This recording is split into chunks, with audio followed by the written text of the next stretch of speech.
Hey everybody, welcome to the Community Podcast. I'm Mike Arboit, and my guest today is Corbin Chivers from Stonehouse Realty.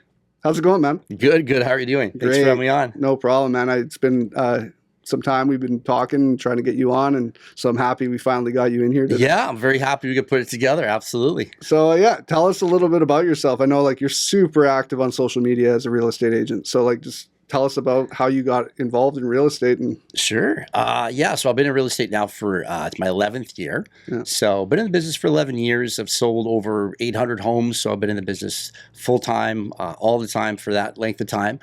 I started with my best friend, Chris. I started on his team, and now we're working together. We have, I have a team that has a few realtors, a few assistants. We work the Fraser Valley out to Vancouver. And you mentioned the social media thing.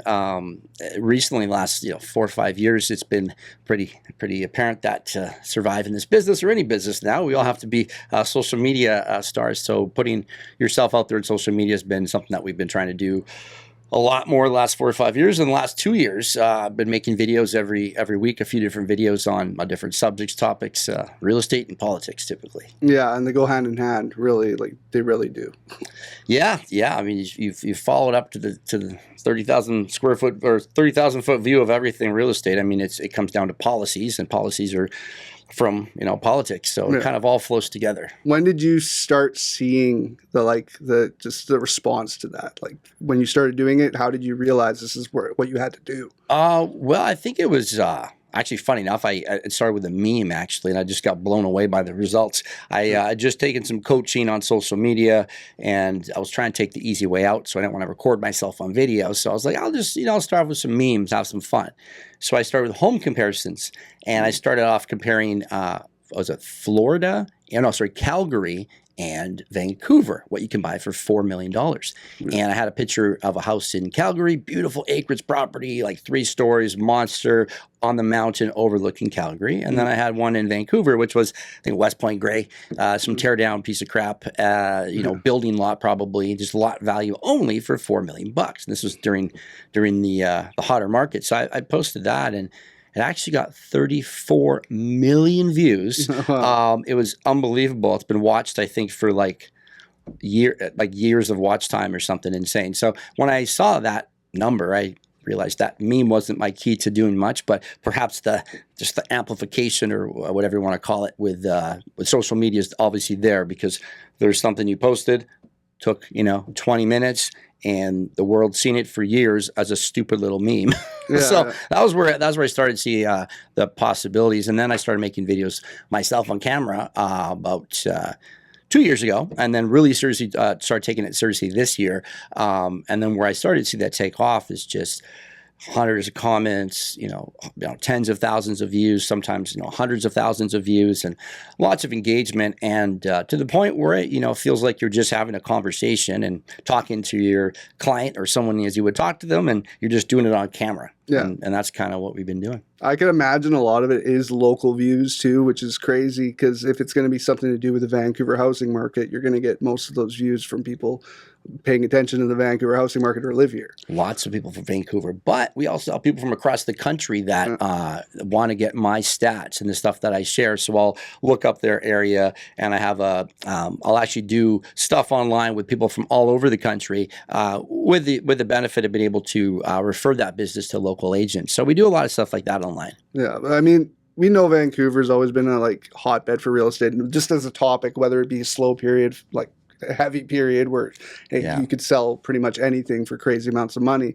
but it's always a hot topic in this area. Obviously now, with the way it is in BC, I would say mostly just the lower mainland out to the valley, outrageous prices for most people. But how is it being a real estate agent in today's times? You've seen it all. I mean, 2021 when it was just insane. Yeah. Where you could sell, I saw it. I sold my house in 2021. And it was, wow. Yeah, I had to keep a business afloat, to be honest, because everything else was so hard, but it's been there. Yeah. So how is it? I mean, you've kind of had to sway to the social media aspect of everything to stay successful. But Right. like you've seen the wave. How has it been riding this wave? Well, it's been a roller coaster to say the least. I've been in the business since 2014, so I started at a quieter time in the business. It wasn't very busy, and then very quickly 2015 happened, which was the explosion of foreign money coming in the market. So tons of China money, Hong Kong money coming in the marketplace, driving multiple offers, bidding wars, and at one point, I think it was 11% of all of West Vancouver was owned by foreign buyers. Crazy. So this wave of buyers came from nowhere, and we were just like, holy crap, everything's going to the moon. And everything was in 10, 15, 20 offers out of nowhere. And then that eventually cooled off. And then I saw like the lull after that. They put some taxes in. They had foreign buyers were eventually banned. But before that, we had in 2018, we had the stress test, which reduced every Canadian's buying power to buy a home by 20%. Huh. So every buyer, if they had a pre-approval from their lender, $1 million, as of I think it was January 1st, 2018, everybody's got 20% less. So for that reason, we saw about a 10% dip in prices. Things were in a big lull, and we thought that might be the worst. And, we heard that time being compared to 2008-9, but it wasn't even close. It was nothing. It was like 6 months, prices recovered. And then in 2020, we thought, at the start of COVID, we didn't know what was going to happen there. We thought prices might crash. We thought, oh my God, the market's over. We all need to get other jobs. We might be restricted to even work. So when we were, in that phase, we thought, this could be the worst it ever is. Mm-hmm. And then fast forward, it became the hottest market we've ever seen. Yeah. We had, in 2021, I sold 125 homes myself with my team. And that was like a home every 3 days that I sold. So we had the slow market. I've been through the busy market. And now, today, 4 years after that, we are 3 years from the peak of real estate, which was spring 2022. Prices are down anywhere from about 10 to 20% from the peak values that they were. We're at the same prices now as September 2021 today. Yeah. So what's the roller coaster look like now? It looks horrible. As an overall... a quick snippet about it. I mean, today's market is being compared to 2008-9 a lot, and being compared to other recoveries that we've been through. So it's currently been 3 and a bit years since the peak of the market, and people are estimating, well, how long might it take? They ask me every day, how long will it take for the market to recover to the same prices as they were back in 2022? And the answer is not a very positive answer. But if you look back in all the history of every crash our country has been through, there's been so many crashes that have lasted. 12 years in Toronto, 7 years in Alberta, 9 years in Vancouver, 17 years in Toronto if you actually include inflation. So the idea that we're 3 years through this and we're almost there, we're a couple of years of recovery away, it's just memory loss. People don't contextualize today's crash from more than just like 5 years ago, and they forget how it used to be. So I think that right now is probably one of the worst times to be a realtor, to be honest with you. I think I saw a stat that I think in the States it was something like 40 or 50% of realtors hadn't sold a home by June 1st, but in Canada it was something like 65% of realtors had not sold one home or made $1 of commission by June 1st, halfway through the year. Wow. So in my experience, I mean, we're asking about the roller coaster. I've never seen anything like it is today. Realtors are getting second jobs. They're going to Uber Eats, Uber, second small businesses, work from home so they can still try to run their business. And for buyers and sellers, it's everyone's sort of in a bit of the worst sentiment you could say we've ever had. So it's the worst buyer sentiment or seller sentiment, you could say. People think the market's going to continue to go down, which it has been. People think that the inventory is going to go up, which it has, and sales are coming down, which they also have. So what does that do to the market? Well, it's pretty negative, except for one potential super winner during this entire market shift. That's the upsizer. So in our business, in terms of like the roller coaster, where we're totally seeing a shift is that anybody who's upsizing right now is literally saving $200,000 to $400,000 over if they had done the same upsized at the peak of the market. Yeah, that's insane. That's huge. The downside of that is the people that did buy at that crazy time, and that's why I think you're seeing so many houses that are staying on the market, because they want at least what they bought it for. That's right. I actually looked one up this morning. It's I won't say it, well, it's on Spur Ave in Abbotsford, and it's a property that we sold ourselves as the listing agent for last year. And it's down this year from last year by a substantial amount. So I think the property was relisted this year for the same amount they paid for it for 120 days. No offers, nothing. Very quiet listing, even though we sold it for the same price a year ago. And now that I think they dropped 55 or 60,000 less than they bought it for last year, which represents about a 7% decrease from last year in a year. That's insane. Yeah. It's huge, and that's really what.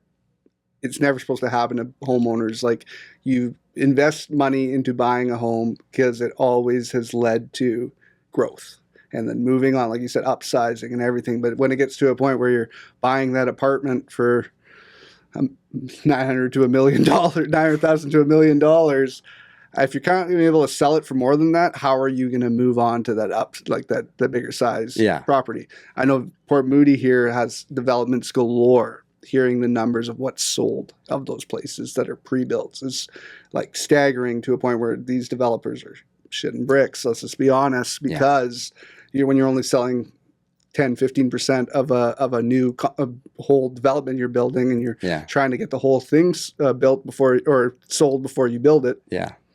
That's not happening right now, because nobody's buying $1 million apartment that's 700 square feet.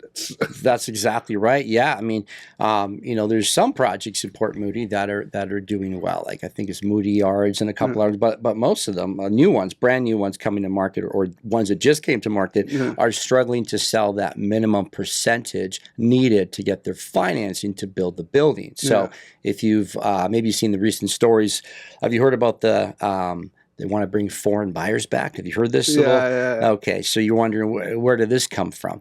So basically, the developers are dying right now. Now, don't get me wrong. When the market's good, developers literally have a license to print money. They send $1 out, it comes back as 8. Like, that's like literally when the market's hot.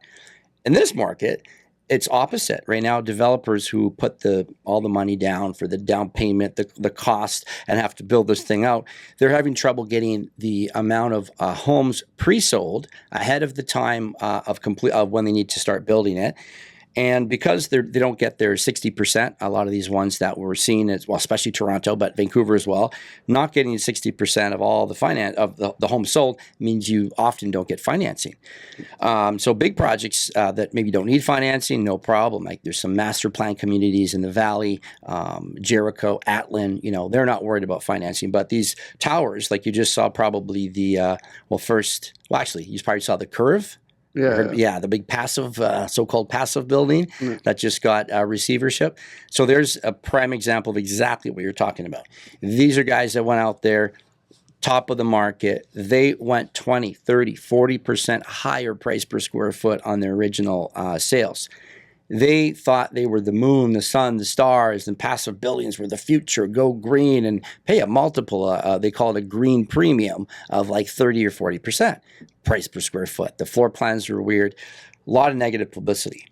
Last year at this time, they were trying to give away a Porsche 911 with every 2-bed plus sell. So meanwhile, you go there, you buy a 2-bed for way overpriced by hundreds of thousands, and they give you an $80,000 car back. So when I saw this, I posted it, and I got some flack because I ripped them pretty good. I've also been to their presentation, and that's another story. But this year, they just went into receivership. So I posted something on my page. I think I got about 40 or 50,000 views on it, just showing that building, because people are sick and tired of developers in the good days making all that money. And a lot of them are happy to see these awful stories happening. From my standpoint as a realtor, I think it's awful. If you're a developer and you lost your shirt, that sucks. I don't want anyone to lose anything. But what's happening is because those end user pre-sale buildings are not selling well, they've just started lobbying the government through everything you can imagine to try to get foreign buyers back. Meaning that the disaster that they put 2 taxes on and they banned altogether with support from both liberals and conservatives were on board for this. After that, they want to come back 5 years later and bring it back. Yeah. And they think the problem is, oh, there's no issues. We're just going to maybe let them do what Australia does, which is buy brand new real estate only, can't buy the resale stuff. And that's going to save the market. I can tell you it's going to save the developers and the banks maybe, but I don't think it's the right answer. No, it's not. It's people can't afford to live in these places. That's why they're not selling. It's not because people are picky about what they buy. They can't buy. They don't have the money to buy. They even have down payments and they're not being approved for these mortgages. And it's I've seen people that are highly successful that because they run their own business, just no approval. And it's just like, and they're not approved for their, let's say, $2,500, $3,000 mortgage, but they're approved for the $4,000 rent. And it's just like, it absolutely makes zero sense. And these are people that I mean, should be able to buy homes. Like in the States, when they were at their height of like people buying, you could work at McDonald's and buy a home in most states. Now, like you in BC, what do you need to be able to buy a home? There's 4 things that happen. So there's 4 things that changed people's income and home prices. So before 2000, home prices and incomes steadily rose together, actually. So it might seem crazy now because it's 25 years ago. We don't even understand what that looks like. Like, it doesn't even make any sense to us now. But back before the year 2000, from 1981 to the year 2000, they didn't track it the same, but they tracked at a comparable pace where it wasn't like an exponential difference change. So, and then 2001 happened, September 11th. Yeah. When 9/11 happened, all the global banks like the IMF, all these big monetary funds, what they did is they took the interest rates at that time, just like they did during the so-called pandemic. They took interest rates down to zero. They took the interest rates down close to zero back then too. And what did that do? It basically all the fiscal policy made borrowing was cheap. People take on more debt. Things inflate. They buy the home. They put down 5%. It goes up 5%. They've made 100% ROI. Then they upgrade their home, take on some more debt, so on and so forth. So when all those things are happening, incomes and home prices, the graph goes like this. Yeah. Okay, and then you see that happen, and then you see a lull period from about 2010 to 2015. And there's kind of a bit of a dead zone for appreciation in the country. But then you've got what I mentioned before was the first wave of foreign buyers. So all these stinking foreign buyers coming from mostly China, Hong Kong, some other places, mostly China though, were buying property in mostly Vancouver. And you can search up the Vancouver model for all the money laundering that happened then too, but out of the casinos. But basically the money coming from China was to secure it, get it out of the grip of China, have it grow free in a different country. And this is during a time period people want to take their money out of China. So what happened is, again, prices detached, and you saw luxury areas because for whatever reason, people from China wanted to buy luxury areas and downtown Vancouver. And if you look at the prices, this might blow your mind, but the prices in West Vancouver, when you look at the graph and see how expensive they are, they peaked in 2016. Oh, wow. And you think, well, what do you mean? That's like 9 years ago. They didn't reach a better peak. Well, they tied the peak in 2022, and they're down. So when you imagine a 6-year period of money or like that, it's completely based on those things because other areas didn't experience that. And then the third time we had a big, crazy influx was immigration. Sean Fraser, housing minister, Trudeau, they started to bring people in huge numbers never even heard of before. So we think back, like nobody even remembers what a 2-hour wait at the emergency room was, like the basic stuff in the world. Well, before all this happened, 2017, 2018, those were the average wait times. Those were things that were happening. But then so many people, I think it's 4 million people in 5 years flooded our country, including, temporary workers, temporary students, all the scams that happened there. So all those people came in, and what that did is it drove home prices up again. They said there's going to be no effect on affordability and this is fine and this is just going to make us richer and all the rest of it. Well, sure enough, it's pretty basic supply and demand. We can agree. More people, same homes, prices go up. Even if they're all renters, they're pushing the prices up. So for all those reasons, that was the third wave of home prices and incomes decoupling. And then you can probably guess the fourth wave was again the man of the topic, Justin Trudeau, during COVID.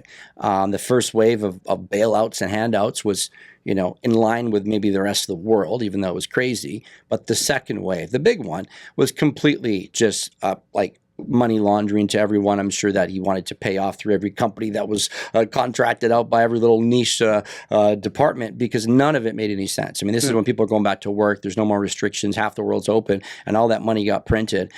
And that, again, decoupled prices of homes from people's incomes. So it's to the point now where if you go to Vancouver, and the reason why Vancouver, if you maybe have ever heard, is one of the most expensive places in the world to buy real estate, it's not based on the hard prices or the actual prices. They're actually not that expensive. You can go to any big city and buy $30, $40 million condos. It's not a big deal. But what you can't do is, in those cities, the difference is people make way more money. Like Seattle is $210,000 per capita. BC as a province is $65,000 $65,000 per capita, and Vancouver's only $110,000 per capita. It's half as rich as Seattle. So the home prices are 11.5 times the average person's salary.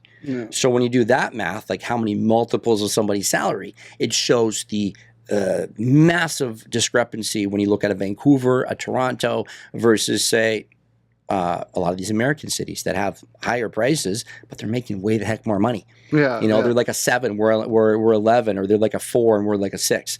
So, not to mention it's an American dollar.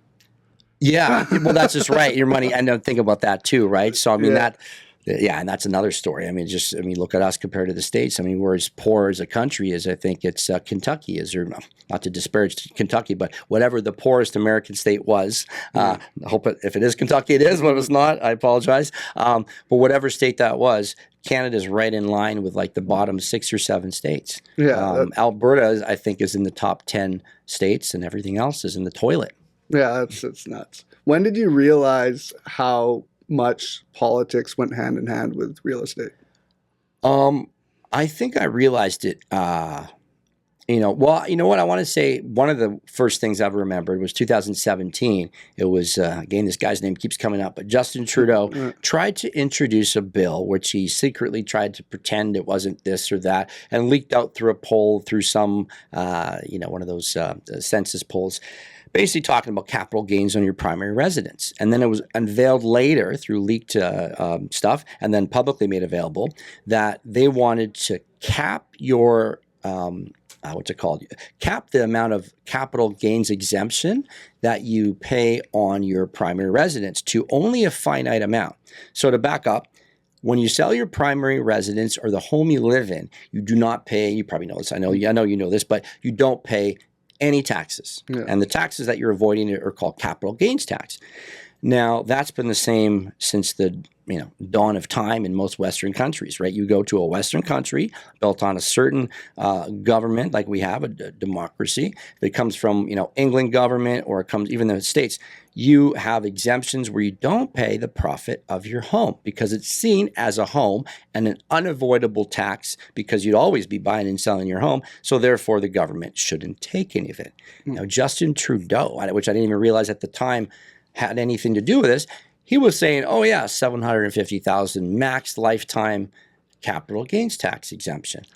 And he started saying things like, well, if people are greedy and they want more than that. And I remember hearing this as a realtor on the ground saying, this is not about greed. This is the old lady whose retirement plan was to sell her home and retire off of that. And I think we both can agree you need a lot of money to retire if you're not working, especially if you're elderly. And these are people that would have had their entire retirement plan. So a plan of 50 years jeopardized by one leader at one point in time who's overzealous and wants to overreach. So if you plan when you're 40, I'm going to retire, I got this property. Okay, great. When I sell the home, I'll have X and Y and Z to retire. And it's your grandma or my grandma. And then the prime minister comes along and says, yeah, we're just going to cap it. And you're like, well, they live in a house that's worth like 1.5 million. You're gonna tax half of the property now, which is just absolutely insane. So it just barely didn't pass. But that was my first awakening that the federal government and is not just the provincial, that wow, they could have a monstrous effect on our industry. And then literally during 2020, I would say, during the start of COVID, just seeing the link between what politicians were saying on TV versus what was really happening, and when I saw real estate being described, I knew something was going on, and basically immediately you could start to see the common links. So you could attribute every part of real estate to policy. So forget about the politicians, not to be divisive. You can look at the policies and say, okay, well, why are people not investing in Canada as businesses? Why do we have a mass exodus? Why did BC lose 3,900 people first quarter? And why did Ontario lose 9,000 first quarter? And why is the only province in the entire country gaining people, one province, Alberta, 20,000 first quarter? All 9 other provinces had net interprovincial migration deficits. So you just follow the policies and you say, well, what's going on in Alberta versus over here? And you can easily see, wow, there's a lot of red tape here, a lot of regulation, a lot of government overreach, a lot of hyperbolic climate action policies that don't make any sense, and a completely different provincial government, which supports a completely different way of doing business. Yeah. It's 18 years to get a mine built, for example, and they're complaining that people don't want to come here and build mines. There's all sorts of crazy things happening. But at the provincial level, look at building. Alberta, you can get a building permit 3 months, 4 months, 5 months. You're in the ground, you're going. Here, you're looking at 12 months, 18 months, 2 years. And developers notice that. So I'll give you one hard example. Vesta Developments, which is based in Vancouver, had the massive project in Langley, Latimer Heights, 12 acres, or I want to say more than that actually, but massive project. That guy, I think his name's Kent, the owner, he just gave a big FU, a nice written one, as a nice article.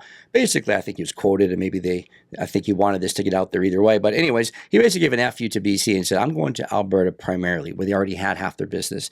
And I've had many, many talks with developers and builders who say they wish they were over there. So I start to notice that, hey, why is politics and real estate related? Well, everything we do is related to the policies, which are made by the politicians, which are voted in by us. So when you connect all those dots, you realize, why am I going to complain about this thing here? We need to go higher upstream, because you can't change the law by wanting it to change, right? No. Yeah. So. It's generally like more politics is involved in most industries now, but like obviously I think it's always kind of been involved with real estate more so than other industries. Now I just think politics are so much in the forefront on everybody's opinions about it. I remember a time where you could just keep it to yourself or whatever, and now it's like it's almost impossible to do so, and offending people if you have the difference of opinion, and just the extremes of both sides kind of ruining it for everybody else. It's kind of right down the middle, which I find most people are there. Most people just want to live their lives and go about it Absolutely. Without much red tape in general, or government oversee, and just they want to live free. And most people just keep their mouth shut about the extreme topics and the hate between one another, but it's like a small percentage of both sides that really ruin it for everybody. But when I know I've talked to you about like the political content and stuff, and I know your stuff is really driven, like a lot of politically driven content, you're seeing BC sway heavily when it comes to how especially young people feel politically now. All across Canada too. Do you think it has a lot to do with like your clientele? Like how much of your clientele is young compared to, let's say, boomer generation? That's a great question. I mean, and I can echo that opinion too. I mean, I think at the end of the day, a lot of clients I have, I mean, other than the ones that are really political, most of them just want the same things anybody wants. They want to be happy, healthy, have a great home, have an affordable quality of life, have a good standard of life. And if they think the politicians or policies are good, they vote that way. And I think most people vote earnestly thinking that's going to improve their lives. Now, from my standpoint, I connect dots from policies to the real estate industry and to families all the time. So for an example, when you look at what's happened to, you just asked about young people versus boomers. Yeah. Well, I mean, it's so out of whack that you probably heard this stat too. I'll ask you this question. So, do you know how many dollars per hour you would have to earn today in 2025 to have the same buying power as the boomer generation did when they were, I think, 30 years old? I have no idea. $66 an hour. Oh wow, that's 135 grand a year or something like that.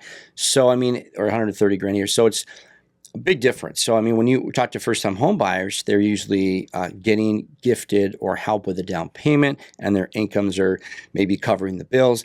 But they have a lot harder time nowadays, young people, without question. I mean, they have to say, like I just mentioned, a home. If they're in Vancouver, well, I mean, God, a house is, or an average home is 11.5 times your income. So you're not buying in Vancouver anymore. You're having to buy an hour outside of the city you work in. Now, what does that do to the young person? Well, it adds an hour to their life, each commute every single way, because the cost of housing went up so much that they couldn't afford to even live in the same place they work. And if you bring foreign buyers in, even more of them, you definitely, contribute to that same problem even more. So I think that nowadays, kind of roundabout way, but I mean, I think I'm finding with younger clients now is a lot of them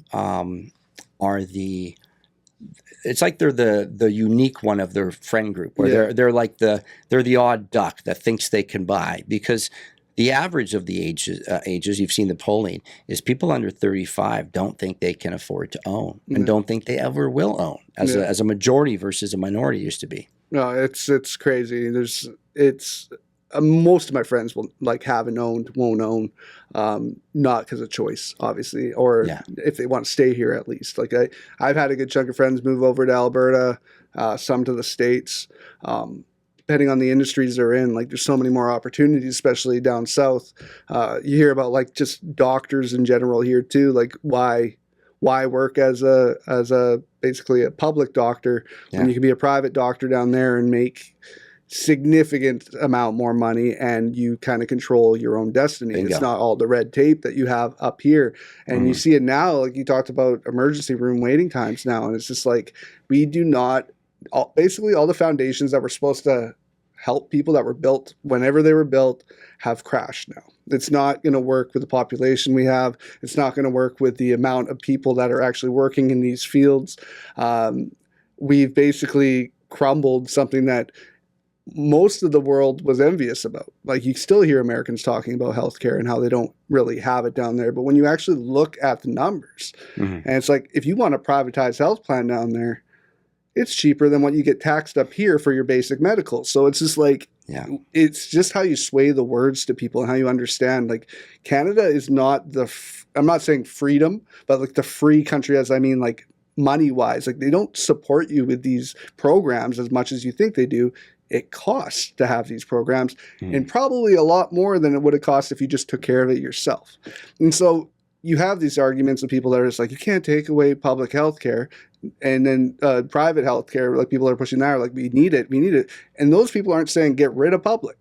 This is where Canada, especially the media, has really swayed what is actually happening with a lot of things. It's no, any politician that could be right-wing that has brought up privatized healthcare is to help the people, take people that might have the extra funds to get quicker medical, and then get them out of the way of the people that need that public fund. Completely. And so it's to a point where it's common sense needs to be really, and that's where I think the Conservatives during the federal election could have really gone harder with, is just common sense. And I know Pierre Poilievre was really dropping that for a while, and then it kind of died down. But it's just common sense in just kind of laying out the basics for people would have done a lot better for them, especially the youth here that are kind of they don't know which side to be on. It's just think about it. Were you better off in your 20s when it comes to finances, even when you're in school, than you are now? Why would you be more in debt after you're done your schooling and finally got the career you've always wanted, and now you don't see any positives in your future? It's very crazy. And I lived in this province my entire life. You would know how politics has always been in this side of the country and most of Canada. In reality, when I don't like to talk politics on this podcast very often, but Canada is not the same as the States, and that's what people really need to understand. There is no like major party. I'll say major party because I don't consider the People's Party major. There is no party on the right in Canada besides them. Mm-hmm. The Conservatives are a center-left party now. The other two are way on that side. Way the other side. So it's like when you talk about centrist and centrist minds, I think it's just the ideology of past that really has made people just think they can't support something that would be on the right. When in reality, Canada never really supports anything on the right, and they haven't for a long time. And they don't have that now. Well, the right and the left are different now. Like you said, a centrist 10 years ago is a right-wing conspiracy theorist now because they happen to be awake to everything that's going on in front of their own eyes. Yeah. But like you said, I mean, when you look at our government and the politics of it, like here's a frustrating stat. I mean, for anybody, I mean, anyone listening, it's like, I don't care which way you voted. Let me just put this out there. So we gave something like 19 or 20 billion dollars to Ukraine in forms of subsidy, relief, and everything else. And why don't we just pretend, okay, what if we didn't do that? What if we actually backed away from sending our money to pay the retirement plans of officials who work in Ukraine? Because that's, by the way, some of our money is going to pay their retirements versus the retirements of our own people. So flip the script on that, put that $20 billion back. Let's pick hospitals. We're business people, right? You can measure, we could do a report, what would $20 billion investment in healthcare do today in terms of hiring, in terms of wait lines, in terms of less deaths on the waiting list? That you heard the stat, 44,000 people died waiting for life-saving treatment. So what if you deployed the $20 billion into our healthcare system? Or I'll give you another one. School system. I'm also the PAC president of the high school my kid's in Surrey. And I love it. I love being part of that. It's a great way to participate. But I mean, what would $20 billion do if we reallocated those funds to the school system? So we are undergoing a 5th block per day. So schools are going from 4 blocks a day to 5 blocks a day. We have more portables than ever. We have teachers that are way underpaid. We have all kinds of overpaid people there too. But the problem is there's no money for them. So our PAC budget, my school is on budget, but the district PAC for the entire province, the BC PAC, they're way over budget. Our provincial budget, way over budget. Our federal budget, way over budget. These are people that are not playing in a budget. They think it's new fiscal policy and new monetary theory that we can just outgrow ourselves out of this horrible situation. When you look at it, I mean, we're just taking immigration down. That was the primary driver of our GDP growth. So we're likely going to see negative GDP growth, which is a recession 2 quarters in a row, which we just narrowly avoided last 2 quarters. And you've got all those things happening to it. So it's like, why on earth would we send $20 billion? I don't care, pick a country, pick an atrocity, but take care of our citizens first. And for anybody watching, I mean, we all have a heart. We all want to help the world.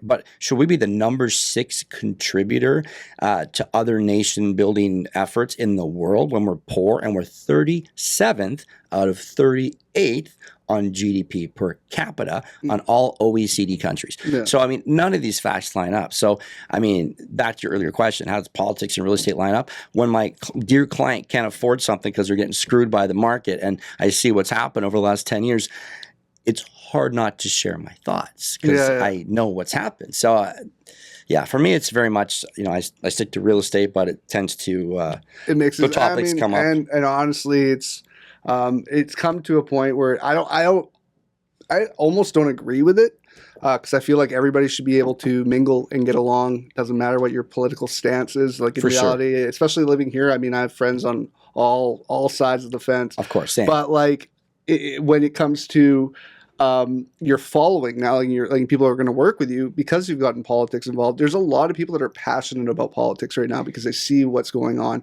whether it be on whatever side, that you're probably getting an influx of new clients because of the politics, right? I am, yeah. I mean, I look at it as I mean, I don't ever put anything out that I post that's too hyperbolic or unfair or unjust. Everything's backed up. I fact check everything. I do a very thorough job with all of my videos, and I always try to give credence and steel man or build up a good fair argument for the other side. So I might say, for example, pick the Airbnb ban. I gave it the light of day to say the positives. I thought there's certain areas that could improve, and maybe some legislation could be a benefit there. But I had to share at the same time that who paid for this study who paid for the study that shows that Airbnbs are the cause for high rent? Well, guess what association paid for it? The hotel industry, the Hotel Association. Yeah. And guess who they submitted to? David Eby and his housing minister, Ravi. So what did they do? They said, well, here's a report that had a completely biased, one-sided view about all Airbnbs. And it's almost the most, like you mentioned common sense before, almost everything's common sense if you look at it. Like, follow the money. Like, could the hotels perhaps have a biased opinion? Duh. Would they have every invested interest to try to shut them down? Of course. Who's going to fund them? Well, they're well funded. Now, when they do that and the government sees that, well, you would think our government is not stupid, but they are obviously not stupid. They obviously probably appreciate whatever this is. And they did this on purpose as a tool to allow them to do it by saying, hey, look, we went off a study. Because we can't believe our politicians are that brain dead to think that this study is somehow the bee's knees from the Hotel Association. Because guess what? It's garbage. I mean, every single one of the parts of the sections of that study, they're talking in broad swaths. They obfuscate data. They leave things out And so some are not lies. They're just, if you don't have the context, it's pretty much, in my opinion, a lie. So, you look at that and it's like, well, I'm never going to make a video that says, Airbnb should be blah, blah, blah, or shouldn't be blah, blah, blah, because, I'm just there to sort of deliver information that I think is newsworthy. I like to give my opinion, share it, but I also really like to share what the positives are saying. So if a new policy comes out, I'll typically say, supporters say that it's going to help people like this and do that. But critics, like myself, would share that X and Y and Z, and here's why. So I do get a lot of followers from posting that type of stuff, but I don't really think I turn off too many people in terms of, I don't usually get any hate. It's on respectful. I never get any hate on any videos typically ever. If anything, I get respectful debate on Facebook, which is always fun to see people who I know closely, but they don't know each other, and just jump in the comments to each other. And if they think opposite, I mean, I think it's great. It's kind of funny, to be honest with you. It's kind of fun to watch some with popcorn, but we represent why our co-working space, like why I feel like it's real life, because it is real life, is you have people from all aspects and walks of life. That's a real community. You can have differences of opinion, get along, work together, be fine. That's how the world worked 10 years ago, 5 years ago even. It's gotten to a point where online made it create like you can't work with people that have difference of opinion. It's not true at all. No. And so like I just think it's good to have an opinion, and it's good to realize what's going on around you and not just living blindly. And that's the biggest thing. I could talk to you for so long, Corbin. We aim for this podcast to be 30 minutes long. I could talk to you for so long, but I definitely think we're probably close to that mark. Where can our followers and our viewers find more about you, as well as just if they want to work with you, social media accounts, see your content, as well as website, everything? Awesome. Thanks so much. So to follow me at Call Corbin Team. That's CALLCORBIN Team. So that's my handle on Instagram, TikTok. It's at Call Corbin Team. You can find me on Facebook, just my name, Corbin Chivers, or email me, or just go to www.callcorbin.ca, and all my information's there. Thanks, Corbin. I appreciate you coming on. I appreciate your opinion. I love talking to you. It's definitely like, I see the passion. I see how much you're passionate about your industry. That's what's created the video content you're creating. Like, you have passion for helping people out as well as giving them real information. It's respectful that you do try to do it. Like, you sound like a lot like me, where you try to do it from a centrist ideology, but it's just sometimes it sways in a certain direction because of just like bringing up common sense. I just appreciate you coming on. Definitely since the first time we ever talked out in Langley there at why am I forgetting? Randy's. I won a contest that you were running on Instagram and won. And I'm so happy you won, bro. So like we've been talking about having you on since then, and so I'm very happy that you've come on. today and just kind of spread the Thank you word so as much. well as like, yeah, I know you're out in the valley a lot of time, but people out here, we have viewers out there, but people out here, if you're looking for a real estate agent, we work Vancouver to the Fraser Valley. So Awesome. we work the entire area. Sweet, man. That's awesome. Well, thank you so much, Awesome. man. Thank you so much. And thank you all for viewing or listening today. My guest was Corbin Chivers from Stonehouse Realty. Great conversation. Definitely a hotbed topic in Vancouver as well as the Lower Mainland, Fraser Valley. It's just real estate. It's a crazy time, ups and downs we've seen the last few years, but just hearing it from somebody who has a lot of knowledge, it's always great to hear. Thank you guys again. Thanks for watching. Thanks for listening. Make sure to subscribe and like our channel. I thank you again. This has been The Community. Have a good one.